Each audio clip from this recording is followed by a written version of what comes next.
The coronavirus means social distancing, weight gain, and dry, cracked hands from all that washing. And for far too many families, it's caused enormous financial stress. So banks and lenders have these so-called hardship programs that kick into gear in times of disasters. Lending Tree's Matt Schultz says these programs can be lifelines for keeping your credit cards current. Most of them are short-term, and they're not for everybody. Meaning you have to demonstrate hardship to qualify. So we're running down the kinds of relief that may be offered by your credit card. For starters, some banks are letting cardholders skip payments without penalties. If they are willing to allow you to skip a payment for a month or two in this time of crisis, it can be a really significant thing. And not just for the immediate relief. Because a single missed payment would be on your credit report for several years. Next, see if your card will waive late fees. If you know that you're going to be late with a payment, it's really important that you call and let them know. Banks understand the situation, so ask them to waive that fee, and there's a pretty good chance you'll get your way.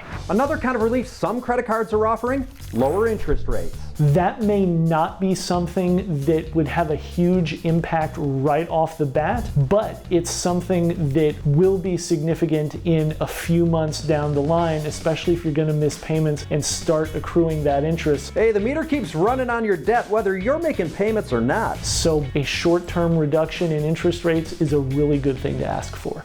Next, some credit cards may offer lower minimum payments. If issuers aren't willing to allow you to skip a payment altogether, sometimes they're willing to reduce that minimum payment in the short term. Don't expect a huge difference, but even if it's just $10, $20, for folks whose lives have been thrown topsy-turvy by this outbreak, that can be a really significant thing. Finally, some issuers may offer you an increased line of credit. That extra credit can be the key to paying bills during a period where you may not have that much money coming in. Only use that newly available credit for essentials or to make other payments that might otherwise ding your credit score. If you use that higher credit limit wisely, it can really help you in a tough time. And remember that none of these hardship tools are going to kick in automatically. You need to be the one who asks for these breaks, because nobody cares as much about your money and your credit as you do. Taking advantage of credit card relief is at the top of the list.